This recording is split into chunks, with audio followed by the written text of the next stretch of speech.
Chapter 15. Creighton steps between Marina and Ella to get a closer view of the lines carved into the mountainside. He presses his palm in the center of the outlined door, then pulls his hand away. That's interesting. It's warm. And what, exactly, do you mean when you say it's a door to the far corners of the earth? Here's the deal, 8 explains. At best, I can teleport 200 feet, maybe 250, and the farther I go, the worse my accuracy is. One time I was aiming for a treetop a couple hundred feet away and I landed in between a mountain lion and her cubs. That got ugly, fast. This teleporting legacy is truly brilliant and has been incredibly useful so many times, but it's not as easy as it looks. From inside this cave, though, I can teleport around the world. I place my hands on the mountainside and I can feel the warmth move through me. How? 8 moves out of the way so Ella and Marina can touch the door. My best guess is that this is an ancient Lorik cave, or maybe one of the Lorik headquarters, and I was just lucky enough to find it, and I was even lucky to figure out what I could do here. Whatever it was, I am definitely not the first Lorik to visit this place.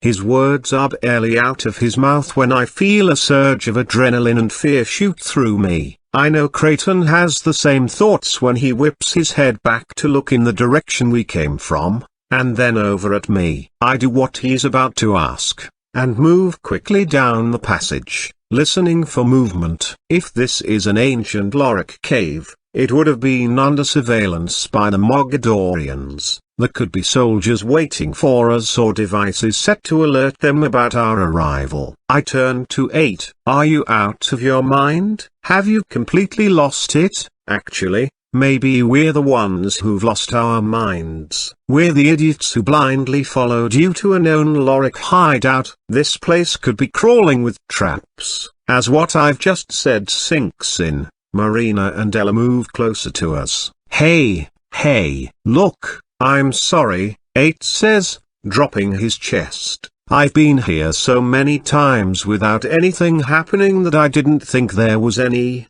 risk. Let's not waste time apologizing or criticizing, Marina says, stepping forward. Just show us how to open it up, so we can get to the rest of the world. Or, at least, someplace else. Creighton nods, still glancing around suspiciously. Yes, let's get in there, where we're less vulnerable. 8 pulls his pendant over his head. He reaches up to the blue triangle. Wait till you see what's next, he says, smiling. Then he holds his pendant to the blue triangle. Nothing happens at first, but after a tense moment, the carved lines begin to deepen and spread towards each other. 8 lets the pendant drop down to his chest. Dust shoots into the passage and we move back a few feet. When all the lines touch and there is a perfect outline of a door, the right edge separates from the face of the cavern and swings open. A blast of warm air hits us,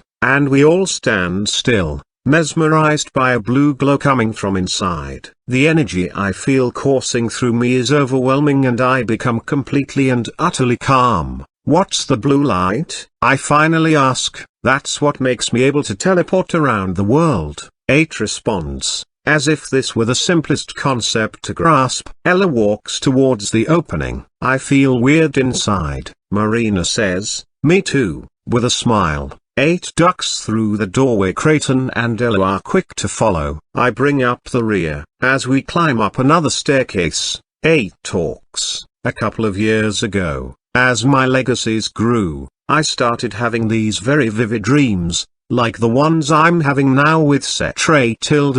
exclamation mark cus ra and 4. I learned more about Lorien, and about the Elders. Learned about our history here on Earth. How we helped the Egyptians build the pyramids, how the Greek gods were actually Lorik, how we taught the Romans military strategy, and so on. In one of the dreams, there was all this stuff about moving around on Earth and how the Lorik used to do it. This mountain was in my dream. We'd already moved to India and I recognized it. After the dream, I came up here and started looking around. That's when I found all of this. That's amazing, says Marina. The stairs end in another room. The ceiling is domed and several jagged columns hold it up. I realize we're inside the peak of the mountain. The room is empty except at its very center, where an intricate set of rocks form a whirlpool-like pattern, radiating out from one central blue stone that's the size of a basketball. Laurelite,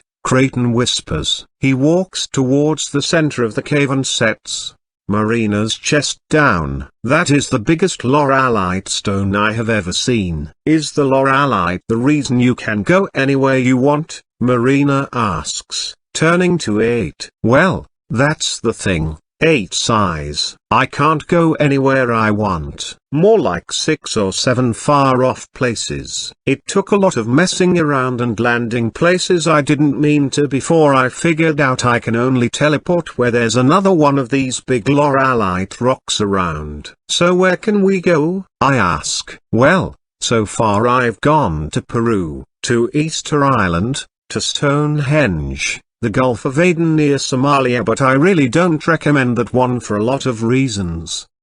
And I've ended up in the desert in New Mexico. New Mexico, I say immediately, turning to Creighton. If we go there we could be across the country and with John in less than a day. We know we can move around easily once we are in the US. Creighton walks over to the wall, looking around at some markings on it. Wait, you're saying you can't control where you go? That's not as promising as I had hoped. No, but if we end up somewhere besides New Mexico, or if that's where we want to go, we just teleport again until we get there. It's not so bad, 8 says. And do you know if you can take all of us with you? I ask. If it's anything like my legacy of invisibility, we may have a problem. I can only turn other people invisible if they're holding my hands. I don't know, to be honest. I've never tried to bring anyone else, 8 admits. Maybe you can take 2 trips, Marina suggests. These drawings are amazing, Creighton interrupts, motioning us over to the cave walls. Maybe there are some clues for us here. He's right. The orange walls are covered with hundreds of symbols, paintings and carvings, reaching as high as the very tip of the dome. I walk over and my eyes are drawn to a faint green painting of a planet. Instantly I know it's Lorien, and a lump catches in my throat. Below it, scratched in blue, is a female figure standing over a male, and both are holding sleeping babies. Rays of interrupted white lines come off the bottom of Lorien, ending just above the 4 figures. Carved next to the female's head, in a different drawing style, are 3 columns of alien symbols. What the hell? I whisper, confused. A few feet to my left is a simple black sketch of a triangular spaceship. There are intricate spirals and symbols on its wings, and a tiny, swirling constellation of stars on the blunt nose. 8 walks up next to me and points to the constellation. Do you see? It's the same pattern as the stones in here. I turn around to compare. He's right. Immediately, I wish Katerina were here to see all this. I wonder if she even knew about it. I turn to Creighton, who is examining drawings on the ceiling.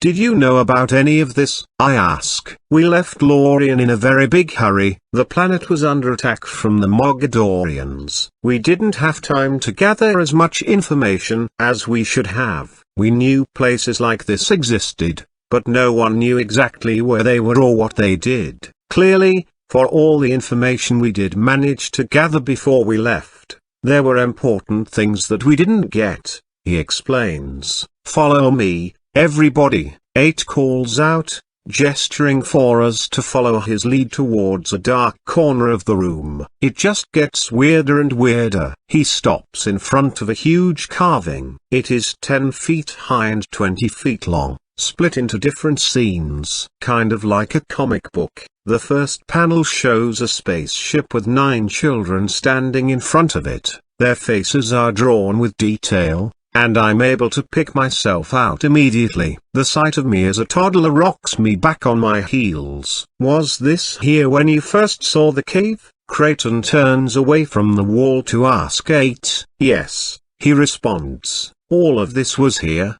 just as you see it now. Who could have done it? Marina asks, looking up and down the wall, her voice filled with awe. I don't know. Creighton stands with his hands on his hips, examining the wall. It's disconcerting to see him look so confused. The next panel shows a dozen dark figures that I can only assume are Mogadorians. They hold swords and guns, and the figure in the middle is twice the size of the others. !Kusra. The Mog's tiny eyes and straight mouths are so accurate, so lifelike, I feel shivers run down my back. My eyes move right, and the next scene shows a girl lying in a pool of blood. I compare her face to those in the first panel, and it's obviously number 1. Number 2, also a girl but younger than 1, is also down, under the foot of a Mogadorian, dead. My stomach turns when I see number 3, a boy, impaled by a sword in a jungle. The last panel in the top row shows number 4 running from 2 Mogadorian soldiers, jumping over a ray that's been shot from one of their guns. I gasp involuntarily. In the background is a large building on fire. Holy shit, that's John's school, I say, pointing to the last panel. What is? Marina asks. I stab at the wall with my finger. That fire at John's school after we fought the Mogadorians. I was there. This is John's school. Is that you in the sky? Then, I look closer and see a small figure with long hair hovering over the school. Okay, that is really freaky. Yes, I don't understand. How did Anania look? Is this number 5? Ella interrupts, pointing at the first box of the bottom row. Standing on the top of a pine tree is a figure throwing something down at 3 Mogadorians on the ground. This is incredible. Everything is here. It's all laid out, Creighton says. Someone foresaw it all. But who? I ask. Oh, no, I hear Marina whisper. Who's that? Who else dies? I skim quickly over the next 2 panels, where we start to come together, to one that shows Marina and me standing next to a lake, and I see John running out of the mouth of a cave with another person. I don't know who it is. Maybe Sam. I can't tell because the boy's head is turned away. Then my eyes reach the panel Marina's looking at. With his or her arms out, a guard is standing with a sword plunged all the way through its body. It's impossible to identify who it is because the face has been chipped away from the wall. Right below it,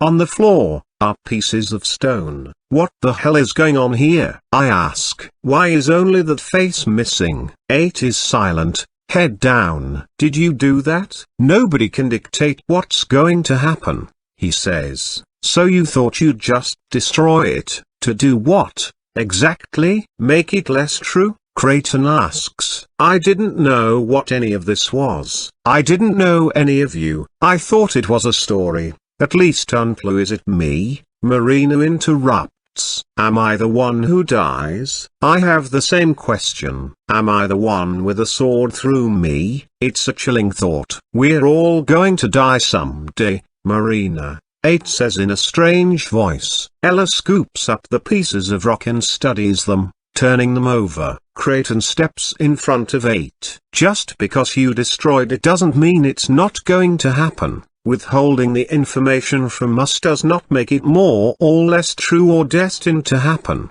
Are you going to tell us who it is? I didn't bring you all the way in here to examine a chipped section of the wall, 8 says. You guys need to keep going a look at the last 2 panels. He has our attention again. We are not going to do anyone any good getting caught up on which of us gets killed with the sword. We turn our attention back to the wall. In the panel 8 is now pointing at, Kusra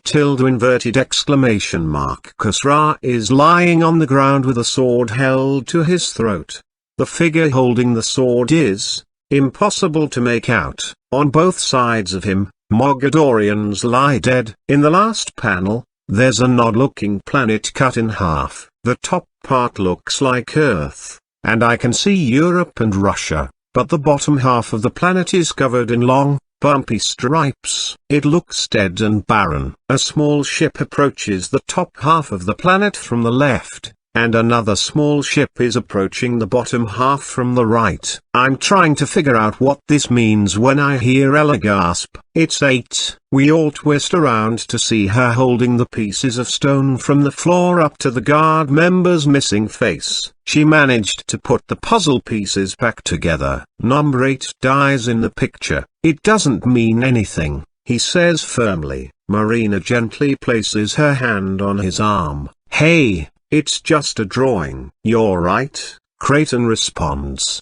softly. "It is just a drawing." 8 pulls away from Marina, circling back to the center of the cave. The rest of us are still rooted to our spots in front of the massive wall that tells stories no one should or could possibly know. Someone has predicted 8's death. Given the accuracy of the other panels, it's hard to come up with a convincing argument for only this one being wrong. No wonder he's always joking around why he acts as if he has reason not to be quite as careful as the rest of us. He's trying to hide from fate, maybe fly in the face of it. I look back over the last 2 panels. At first I'm relieved to see Setre tilde inverted exclamation mark Kusra with the sword to his throat. But the fact that he's still alive in the picture pisses me off. And what does the last panel even mean? It's showing a confrontation so clearly still in progress, the outcome unclear. And why is the planet cut in half? What is it saying will happen? Creighton picks up Marina's chest,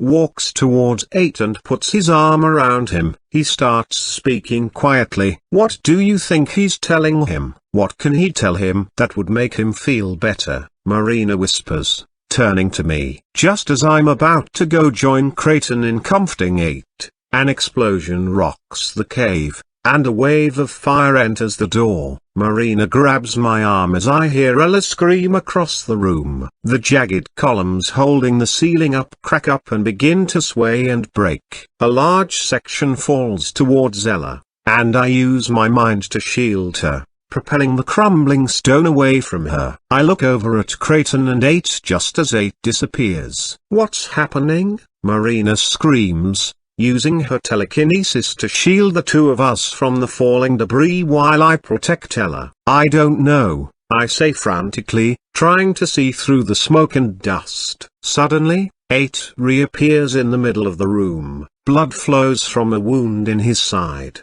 his face ashen. "The Mogadorians!" he shouts. "They're here." End of chapter.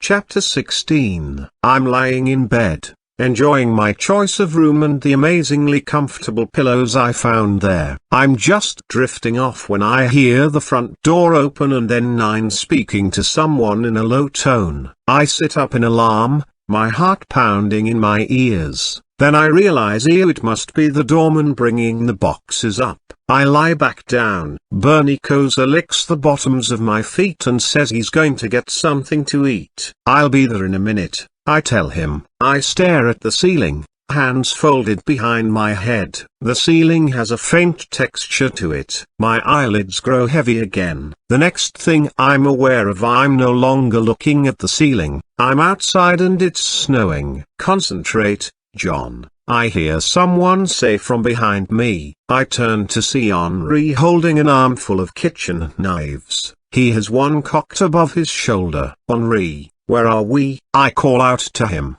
"Did you hit your head?" Henri asks. He's wearing jeans and a white sweater, and both are torn and tinged with blood. There's a blue light somewhere behind him, but when I try to see what it is, craning my neck to peer around him, Henri gets angry. "Come on, John. It's like you're not even here with me. I need you to start concentrating now, before I can argue." Henri whips a knife at me and I'm able to slap it away from my face at the last second. He throws a second one at me, then a third, and a fourth. I block each one, but Henri seems to have an endless supply. I'm keeping up, but it's getting harder. The knives are coming faster and faster, too fast. We didn't have to keep running. I yell at him, dodging 2 knives at once. Henri throws the next knife with such velocity that, when I slap it away, my hand starts to bleed. He yells,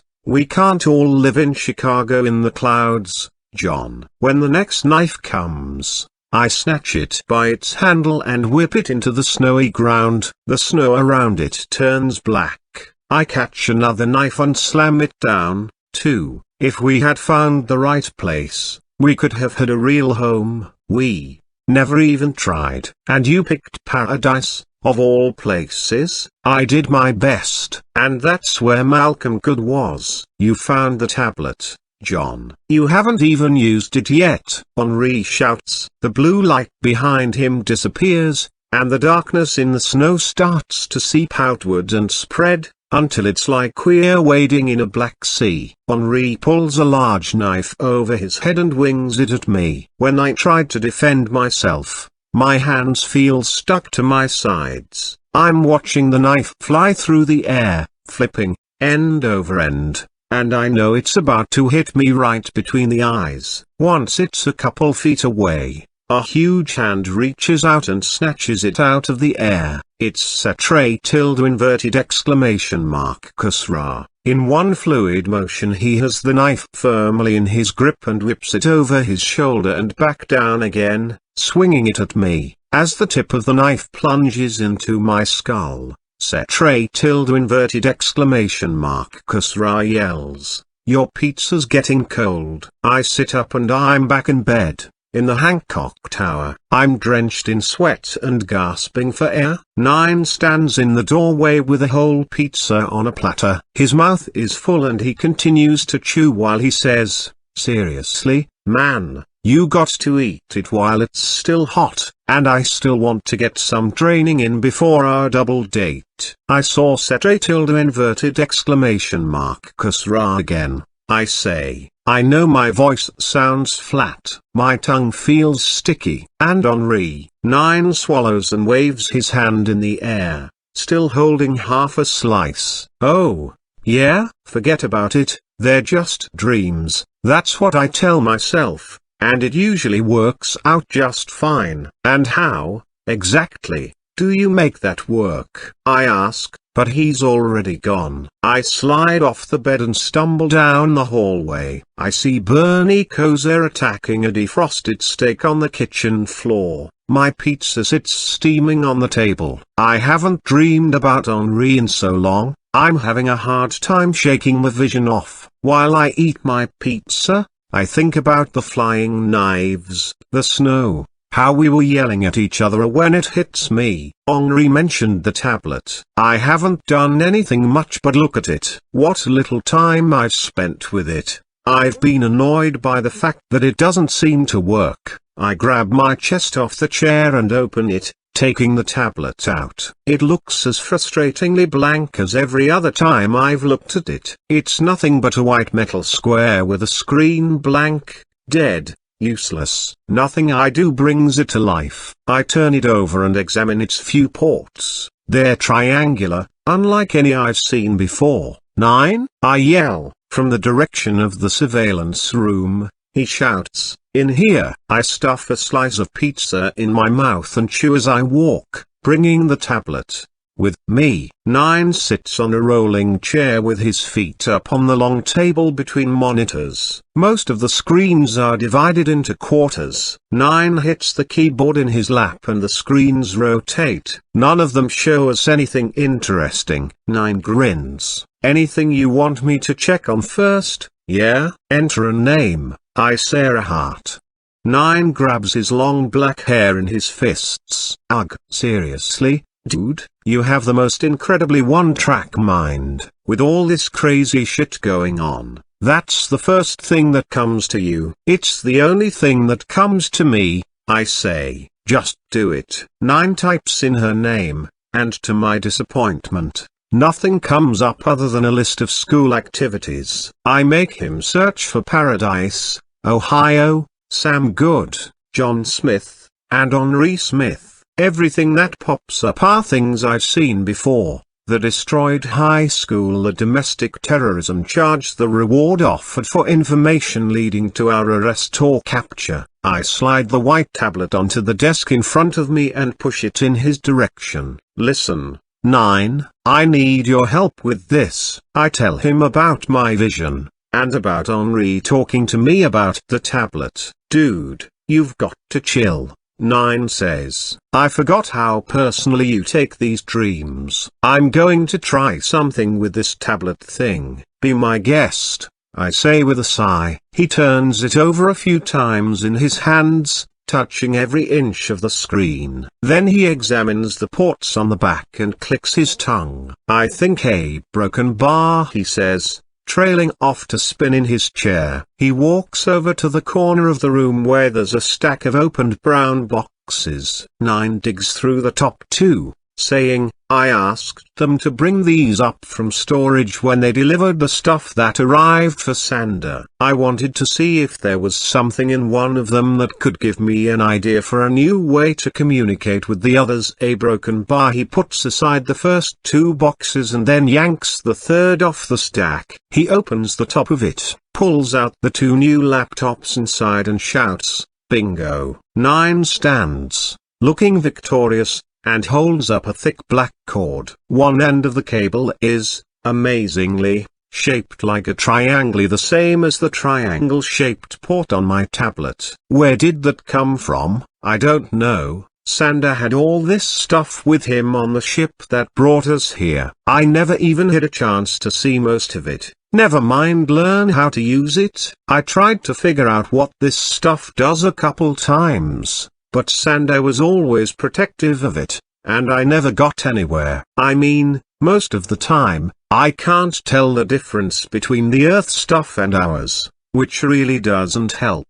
He takes the cord he's found and brings its triangle-shaped end to the triangle-shaped port on my tablet. We hold our breaths as 9 slides the end into the port. It fits and we both sigh in relief. Slowly, he puts the other end into the closest computer's USB slot. A black horizontal line appears on the tablet's screen, and seconds later we're looking at a map of Earth. One by one, 7 pulsing blue dots appear, 2 in Chicago, 4 in India or China, and 1 in what looks like Jamaica.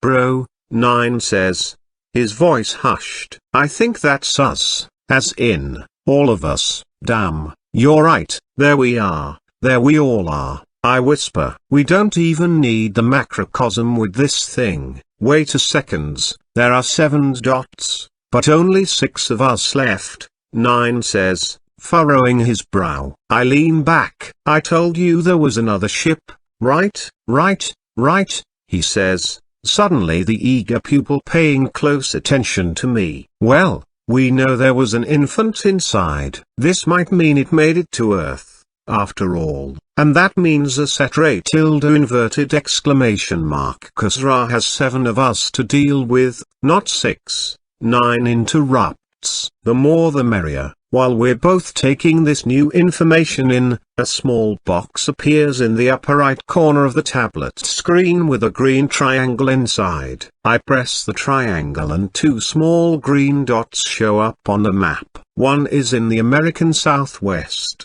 and the other is in Northern Africa, possibly Egypt. What do you think these are? I ask. Do you think they're nuclear bombs? Mog bombs? Shit. You don't think they're going to blow up Earth, do you? 9 slaps my back. Number, think about it. A map that shows us is clearly geared for, well, us. Mog bombs are, like, a different category. I think these are our ships, dude. I'm speechless. It does kind of make sense. If that's true, then something almost too wonderful to let myself think about might also be true. After inverted exclamation mark. 'Cause Ra has been killed and Earth has been saved, we could actually fly back to Lorien. We could help bring it out of hibernation. We can go home. All of a sudden, I'm desperate to know the exact location of the dot in the southwest, the one closest to us. "Where is this?" I ask, pointing to it. 9 pulls up a map on a screen and says, "The one out west is in New Mexico. The other one is in Egypt." Hearing him say out west reminds me of Special Agent Walker's last words to me. My decision is instantaneous and final. That's where we need to go. New Mexico. End of chapter.